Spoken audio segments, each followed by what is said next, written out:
online broadcast network, AfterBuzz TV.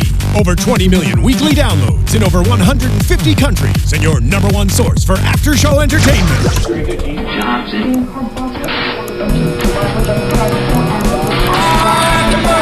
AfterBuzz TV, the destination for TV superfans. Producing aftershows for over 300 of your favorite TV shows. Interviewing celebrities and showrunners. And bringing you behind-the-scenes exclusives. All thanks to E! Entertainment's Maria Menounos, producer Kevin Undergaro, and internet leader Akamai. Now, let the buzz begin!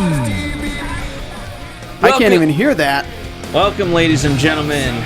No, it's not our typical intro to the Bar Rescue After Show here on AfterBuzz TV, but that's because we're paying homage to the man of the episode, Tim Owens, a.k.a. Ripper. T.O. We're in Akron, Ohio this time around, and we're at Ripper's Rock House. Ripper's Rock House with, I saw the name and I'm like, that seems familiar. You've been to Akron, Ohio? I haven't been to Akron, Ohio, but I know of Tim Ripper Owens, and I knew he owned a bar somewhere. Got it. Okay, so then word has traveled that he owns a bar. That's pretty cool. No, yeah, you got a famous band like Judas Priest. You got Ripper Owens was the guy who basically filled in for years while Rob Halford was off doing his other stuff, and he kind of like stuck with the fans. People know like the Ripper Owens years and the Rob Halford years, so it's kind of interesting. People keep up. Now he's doing Iced Earth, I think, is his band, which is pretty good. Yeah, so, here we are, and they've been open for 2 years. They were making a lot of money, but the problem is they were spending a lot more than they were making, which is a problem. Making $90,000 every month and then spending $110,000. Which is, by the way, a good life lesson. So to take a step back, even if you own a business, great. If you don't own a business, I've had people say this to me. I've had many talks, and someone would ask for a raise. I'd be like, okay, just out of curiosity, what's the number that I would need to reach so you can have, because it would always stem from they need to have their monthly expenses covered. And I'd be like, okay, what's the magic number that I need to reach? And they would say, well, I don't know. So I could raise you up to $5 million a month, but if you're spending it's not enough. If you're spending $6 million a month, it doesn't work out. So you need to know what you're making and what you're spending. Speaking of T.O., I was watching I Love the 2000s, and that was one of the points they made was T.O. couldn't feed his family on $7 million. All right, you got to stop bringing T.O. into this. I'm sorry. Totally different T.O. I'm sorry, guys. Yes. Anyway, so as always, we get the Recon, and this time around we're doing the Recon, and we've seen this before where the owner's part of the in the van watching everything, and so sometimes it's always a strategy by John, obviously, and while it's fun to see kind of the owners in the midst of everything, it's also more beneficial in many ways to see them watching everything that's happening, because it gives them a different perspective. Yes, they've probably been in the bar hundreds of times, but never in a critical viewpoint. Well, I think the main reason John had Tim on Recon as opposed to like watching what he does is because it was never the plan for Tim to be the one running the bar. It was never the plan for him to be the one in charge of the day-to-day, and that wasn't something he ever said he was going to do or applied to do. It was, this is my name, and this is what I want to do, and that's why the other guy has 60% of the company, because he's going to be the business owner, and in return he gets to use his name and his connections and things like that to run a bar. But what did John say very specifically? How many musicians have you known whose managers, put them out of business and now are broke? A lot. And then that goes with actors. That goes with anybody, right? At the end of the day, you are their boss. Especially if you're the quote unquote brand, then you have to manage these people. And again, so he owns 60%. That's all well and good, but at the end of the day, you should know. You have to give it a direction. There's accountability. And if you own 40%, you have a say. You don't just. But by the way, you have a say. I think it's anything over 10%. I thought it was 5, even 5%. Even 5%. You have a say. It may not be as heavy, but you have a say. But like, if the business is not working out with the direction that the 60% shareholder is taking, the 40% have a say in saying, well, we need to try this. And if we're not going to try this, then like, why are we having this business? Well, it's not making money. What's the point? Yeah, and then, just even from the perspective of the Recon, the way it was done, obviously I enjoyed it, but they were separate. And that's just a perfect metaphor for 2 years how they've done this. Pretty much. I mean, the backstory is Tim Owens wanted to be closer to his family. He wanted to go back to his hometown, raise his family, be near his kids, but at the same time still be able to have a place that plays music for fans and, uses that industry connections to kind of still be around, but in his hometown. So he found a bar manager. He found this guy, Micah. And from Micah's point of view, it's, okay, this musician is coming to me who has a world-class name, who's part of a world-class band that has so many fans. I would be an idiot not to do this. So he invests $170,000 into creating Ripper's Rock House in Ripper's hometown. Well, I unfortunately don't know if that was the best move on the bar manager's behalf if he wasn't comfortable being able to run everything himself. I mean, that's my point. Well, I agree. But how many? I mean, it just seems, if you had to take certain elements, this one should have been out of the park from the get-go. And then, you know what I mean? Like, if you're looking at it from a pros and cons standpoint, it's like, okay, I've got all the winning ingredients to go. And as they talked about it, right? The whole wing special. These are all the wings that I've tried in my travels. These are the ones that I like. The Wing World Tour. Yeah, it's a pretty good idea. It's a fantastic idea. But as John points out, the 50 cents, which I understand. Like, there's one thing to have cheap wings because it's whatever, you go in there because you want wings. But if you're saying that these are a novelty, these are like the best of the best, 50 cents to me doesn't say the best of the best. 50 cents says you're going to get half-size wings that are kind of meh, but you're just going to eat a ton of them, and that's why it's worth it. Yeah. I mean, coming from a mutated chicken. Yeah, and you might as well just be going to like Hooters or something for that. Yeah, so and then, by the way, I don't know how this works. And Zach, if you're still on the boards, there's a place in Boston that used to sell 25-cent wings, but I think the reason why they were able to do it was because they just you would bring a party. And the drinks that they sold you, you know what I mean? It was a give and take. What you lost on the wings, you made up so much more. On the beer and the drinks, yeah. I mean, we have a place in North Carolina called Sammy's. Sammy's does a wing night where you get 50-cent wings. They sell pitchers and pitchers and pitchers of beer to people just buying wings. They might only eat like 10 wings, but they're gonna sell them so much more alcohol. They're gonna sell them other stuff like the appetizers. They're going to be playing the bar games. They're going to be putting money in the jukebox, doing all sorts of things like that. So it brings people in to buy the drinks, but this was a family atmosphere. Once they lowered the food prices too much, people were coming in with their kids and coming in with just people who weren't drinking just for the cheap food and then leaving and not tipping. Yeah. So it's not bringing food to the waitresses, it's not bringing food to the bartenders, it's not bringing food to the business. And it was cheap food. It was. It was gross food. I mean, it was just disgusting. The wings never looked that appealing to begin with. I think this is one of the first episodes in a while we've had really not too much trouble with any of the staff, though. Everyone seemed very willing to adapt. Nobody seemed like they were at odds with John or with anything that Phil was teaching them or that Chef Pink was teaching them. They were a little hard on, what was the chef's name? Jay. They were a little hard on Jay in the beginning, but you needed that, which kind of rose him to his potential. Yeah, and I obviously they're to blame, but at the same time, it's just when you don't have someone pushing you, which was Micah, it's just you kind of. Yeah, you're like, whatever. Well, you don't have the systems in place. I mean, that chef obviously had not been told how to clean a kitchen. I don't think he was told how to cook. I mean, probably not. It's interesting, though, what John said. It seemed like John was talking more to people in general than just the chef for the show, and in that unemployment's very high. If you don't want to work, you can be replaced fairly easily. I don't think anyone in this country can't pretty easily be replaced by somebody who's can work harder.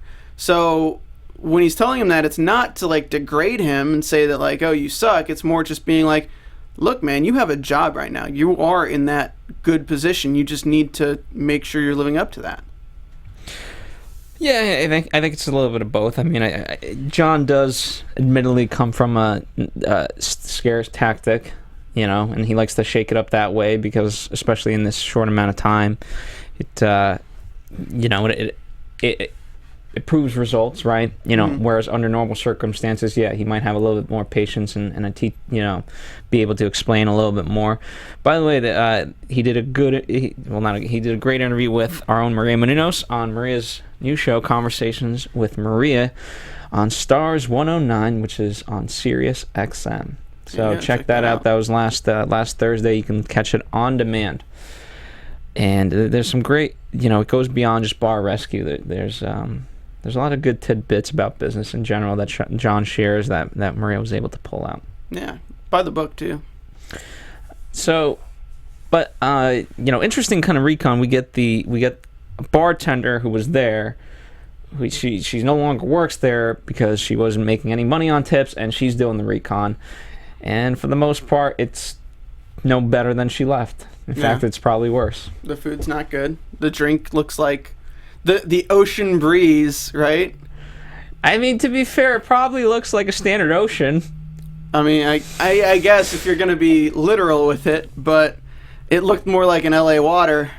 Yeah, which, I mean, you must know at some point, like, if that's how the drink, like, if I made that drink, that would make me want to vomit.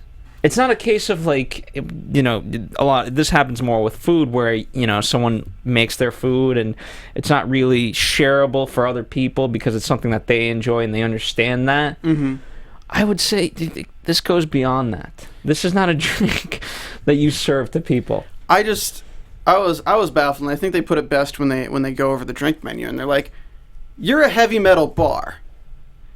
What you have behind this counter is cotton candy vodka, whipped cream vodka, and all these sweet drinks that nobody's really going to be ordering at a rock and roll bar. Your main clientele is guys in leather jackets who want to drink rum and whiskey. Yeah, they drink whiskey, they drink like Rockstar, like vodka Rockstar, things like that. Like, you're not going to be selling little whipped cream martinis to these guys. Maybe they're girlfriends, but that's not going to be your main squeeze. So why are all the drinks on their drink menus sweet as freaking cherry wrapped in syrup? In some ways, again, I'm not a bartender, and I wish Mia was here, but it seems like it's hard, from a mentality standpoint, it seems harder to mess up a sweet drink. And that might be the rationale. I don't know. For years, I've been trying to give rationale to all of this, and, I just can't. And you know what? John actually said this on Maria's show. He might be the world's foremost expert on failure. And I guess just in essence, I am not an expert on failure. So there's no logic behind any of it.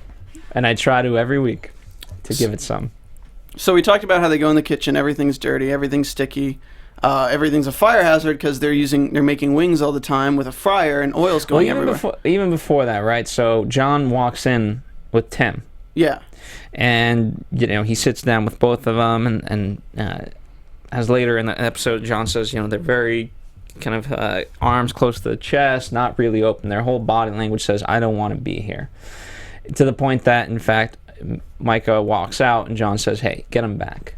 And then they kind of had a good moment together when finally Tim got him back and said, let's do this. We need to do this, and I think we can.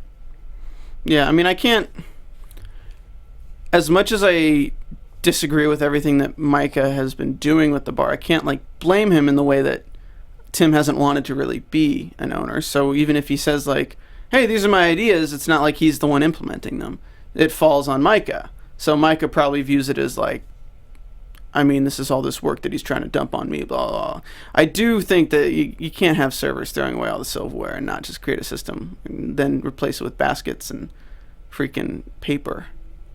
Yeah, they kind of briefly touched upon that. I didn't quite know what they were talking about, but So if you have in restaurants, you create a system at the dishwashing station where the servers have to take the forks out, put them in one place, knives out one place, and then the dishes go in like different racks. If you don't have a system like that, or if your bartenders are really lazy, they don't want to get their hands messy because they probably just don't want to wash their hands because they're lazy, they'll just throw the basket in the trash. You lose silverware in the trash so much. Restaurants actually order extra silverware every month to accommodate for that. But if they're at such a huge deficit already, I mean, if they can't even afford to buy silverware every month, then there's no way they're going to have glassware. There's no way they're going to have plates, so they have to rely on those baskets. So they're really not going for what they would need to make it look like a place where you're getting more than your money's worth. I mean, if you're going to have 50-cent wings, I can't blame them for putting them in baskets because that's what screams 50-cent wings. But if you're going to charge $7 for these wings that they have at the end, like, you need the plates. You need the plateware. you actually do. And you know, they even spoke about the glassware. Well, once the rock concert hits, you know, it's tough. We run out, blah, blah. And, you know, John was like, this was a case where John was like, okay, that's fine. But during the day, you know, have them. Because during the day, you're slower and it's okay. Yeah. And I even understand that with, like, metal concerts or whatever they're doing. That's the kind of music where people get in, like, they start mosh pitting. They start, like, getting a little bit rowdy. Yeah, glassware, it's going to break a lot in that setting. So use the plastic cups for when you have a show or something like that. But yeah, you need it. Like, who's going to have lunch?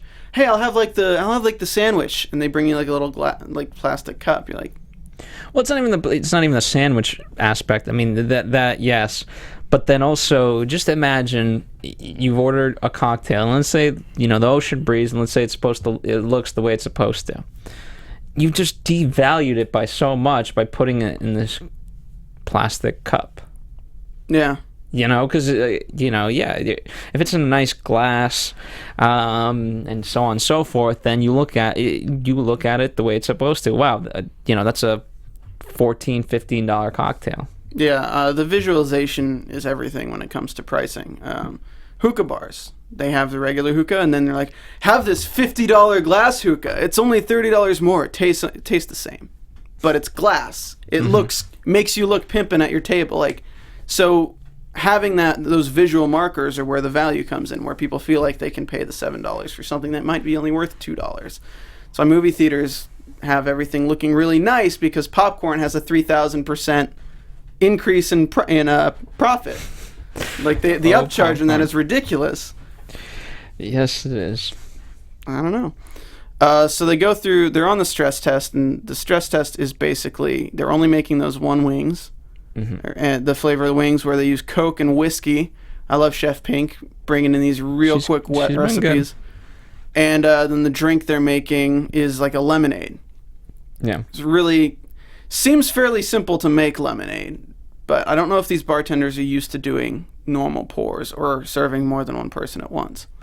No, I don't think so, and obviously they haven't done it right because their drinks look like bathwater, and so they're not doing too well. When the blonde girl, when she walked away, you know, I kind of knew in the back of my mind that she wasn't going to be one to quit, and I'm very proud of her for, yes, she took time to compose herself, but the fact that she walked in there and was like, I'm just going to continue, I give her credit, you know, and she knew deep down that she was failing miserably, but again, quitting is so much easier than actually having the guts to say, you know what, despite all that, I'm just going to dig through it, and yeah.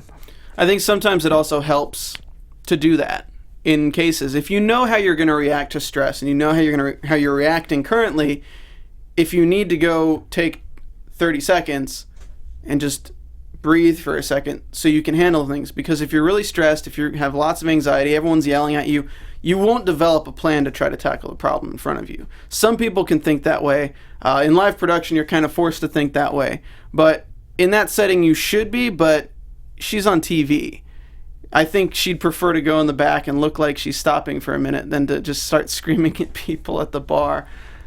Well, I'll give her credit too, you know, unlike other bartenders that we've seen, and not in this episode, but certainly in the past, yeah, they would have started screaming, but her whole mantra was that, she's a fan of the customers. She's there to please the customers, and she wants to please, Tim and everyone else. And so to do that, no, that's not her. That's not within her. And so, yeah, she'd rather go in the back and figure things out, because out of those, it's the least disappointing, So yeah, I do give, in the moment, obviously she lost the battle, but in the end she won the war, type of thing. There you go. So, and I give both they only had the two, right? Seemed like they only had two. Yeah, both the women. I give them a lot of credit. They seemed on it, especially towards the end. Obviously, in the beginnings, not so much. But I think they tried. I think is the biggest takeaway is that they didn't give up, and even though they were dumping drinks left and right, they just kept going. They didn't get discouraged. They were just like, oh, that sucks. All right, on to the next drink. I think it's just having to deal with that many people at once would be taxing for anyone who's not used to it.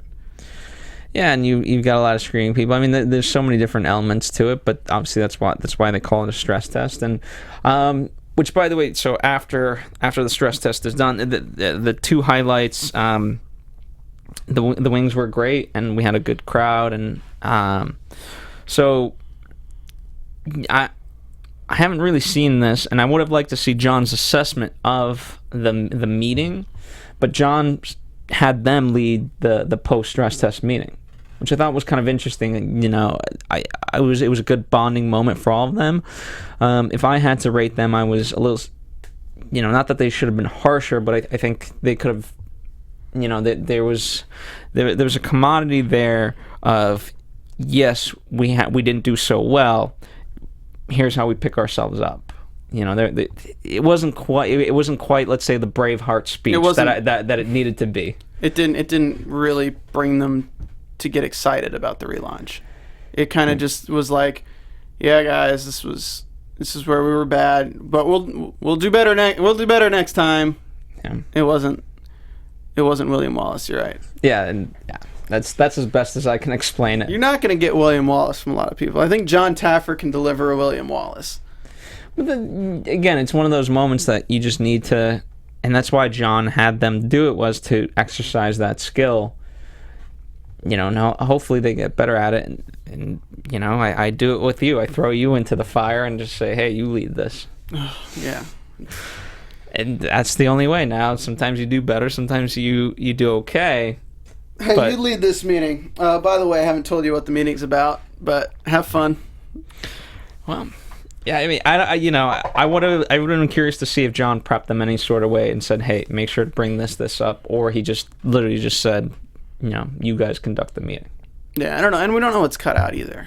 That's what I'm saying. Yeah, so they move forward. But regardless, John shows up the next day, and they kind of, for all intents and purposes, they have that meeting with John anyway.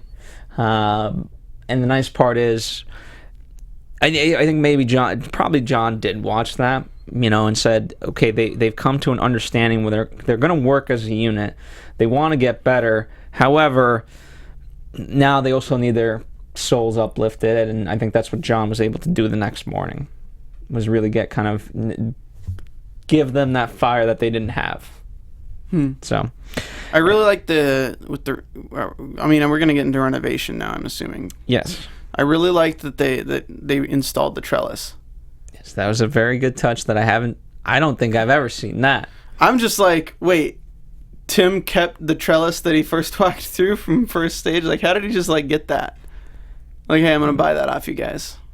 I want to keep it for a namesake. It's pretty large, man. Just pack it up, send it home to... I mean, that was a really cool touch. And when John says to them, "Hey, I'm going to change the name," I was sort of nervous, and obviously they kind of played the episode in that way, because the whole equity of it all was that it's this dude's name. Yeah, but it's also like Ripper's Rock House.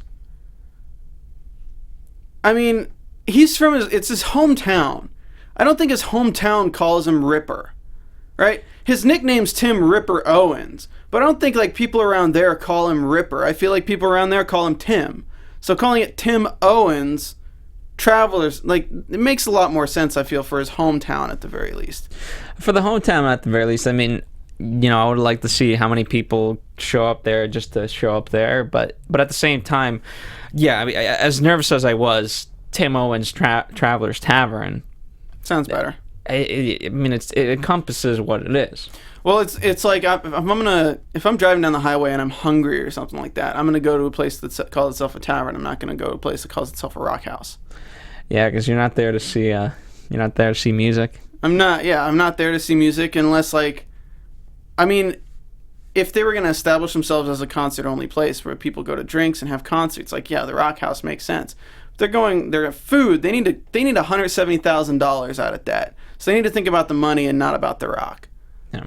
So unless they get in a battle with Satan and Satan pays their rent, which is the premise of a Tenacious D movie, but that is not the case here. Fair enough. So yeah, I mean, the whole thing was fantastic. When the whole remodel. I mean, the fact that they did this in a day or maybe great. more, slightly less. They really did a whole number on this entire place. Because we knew there was a problem with the efficiency of the taps and everything else, where the bartenders were working. We knew the stage had issues. We knew people were complaining about the seating. So everything was changed. My question to you, do you know how much on average it costs for one of these renovations?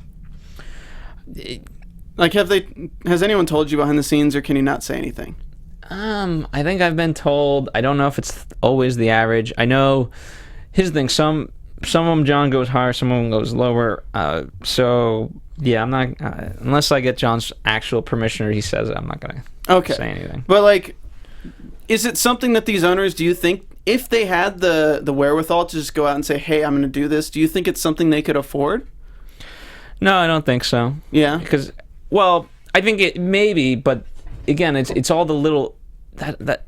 Here's the thing, yes, you could, right? And I'm not saying... And that's what successful bars do. But, going back to a couple episodes, there's a certain amount of allocation that you have to put in for remodel and renovation and upkeep. And, obviously they're not even making money, so they can't put away any of that to that fund. So, and when you're stuck in the day-to-day trenches of just trying to figure out how you can make money, then you're not thinking of all the possibilities. I mean, they can't even get the wing menu right, which is a genius idea. Yeah. So, yeah, again, you have to, if you're that type of person, I think 100%, many people do, of pulling it off in the right ways, because it is all a science. But the fact, even as John points out, the booths had people's asses in their face. God forbid one of them farts. Yeah, that never happens at a rock show. So it's just, these are all just the things that they just weren't even looking at, weren't even exploring. And, it's, you got to ask the right questions. I like that they put the traveling bumper sticker kind of things all over the laminates. Yeah. And kind of have it be like bumpers. You know how people take their suitcases and everywhere they go, they put like an extra thing on the suitcase until it's just covered? Yeah. So especially rockers. Yeah, I feel like the bar is going to kind of slowly become that. I think they'll encourage people to like put stuff on the walls, and to a certain point, though. Cause in a neat way. You don't want it to be... Trust me, you want it to look good, but not clutter. That's where you get into. Well, they had the speakers, which looked really nice. Speakers were good. Speakers were fantastic. So a lot. I mean, the whole remodel was just fantastic. It really was. And we have a menu that makes sense. We have a cocktail menu that makes sense. And now now they're set up. I mean, the ending part was that. What they made like $125,000 in the first 2 months since Bar Rescue, which is pretty good. That's pretty damn excellent. Yeah, so hopefully within a year or so they can pay off that $175,000. Well, within a year. I mean, within a few years. Here's the thing: like the way if they do it correctly, right, they can really leverage his name against this and have promotions and things like that. But don't have the promotion be, 20 cents a drink, 50 cents for the wings. Make it like a place to be. That just cheapens the name. Yeah. But bar rescue updates, my computer died, so I couldn't really read it off. I read a few of it, though. Customer reviews are pretty mixed. People like the wings, but people liked the wings before, so you don't know about that. They said the drinks are a little bit better now. It's still the same rocker crowd, so a lot of the complaints are that it's like a rocker crowd, but I'm just like, I mean, that's what you come to expect from Ripper Owens' bar. And apparently the Facebook page and website has not been changed since the name change. That's just laziness. Yeah, that's Micah being a little bit lazy. Yeah, that's the stuff that you gotta just get on. I mean, there's an interesting stat. So apparently there's a third-party company that reviews stats, and one of the biggest stats is after our 100 episodes of this, even though we haven't seen yet up to 100, but after all of these bars that John has actually transformed, 80% of them are still in business. It's pretty good for bars that are all about to go out of business. Yeah, I mean, every show they're like, we're 2 months away from closing down, and so the fact that we've been doing this many years, and that 80% of them are still open, I mean, that doesn't mean that they're not necessarily wobbly and could use improvements, but again, I mean, but even within that average, I'm sure the bars that didn't take his changes are in those averages too. Oh, absolutely. So every single one. Pirates is in there. Dimples is in there. Pirates is the one that didn't make it. Well, yeah, I know. But I'm saying they're in that 20%, so they're lowering the average for success just by being the ones that say, "Hey, John, no, we're going to go back to what we were doing before." Yeah. I keep getting reminded just of that hookah bar that, was like John told him hookah's a bad idea, but then he goes back and they did the bar rescue updates, and kind of interesting that they're still in business, they're still doing things semi John's way and semi the old way by bringing hookah back, but the chef goes back and says the food's great and things like that. So I just know that was the one where they turned it into an 18 and up place, and that was like the bad idea. Yeah, so, I mean, here's the thing. With a bar like that, yes, you can make money, but you can make so much more money. Yeah. And that's, I think that's the argument ultimately, and it's just laziness. So anyway, that ends this episode. Thank you guys for joining us yet again on Bar Rescue, the after show here on AfterBuzz TV. Don't forget, support John Taffer by continuing to watch the show. Tell a friend about not only Bar Rescue, but of our after show. Bar HQ is the app. Raise the Bar is his book. So check those out if you're a bar owner or just a business person or a person that just wants to learn, because you can apply these tips into everyday life, as Stephen Lemieux does. Yep, sure.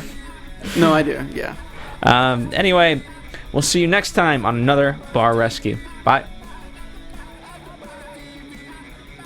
From executive producers Maria Menounos, Kevin Undergaro, Phil Svitek, and the entire AfterBuzz TV staff, we would like to thank you for listening to the AfterBuzz TV network. To watch or listen to other after shows and post comments or questions, be sure to visit AfterBuzzTV.com. I'm Sir Richard Wentworth, and this has been a presentation of AfterBuzz TV. Buzz you later. The views expressed herein are those of the hosts only and do not necessarily reflect the views of AfterBuzz TV or its owners or principals.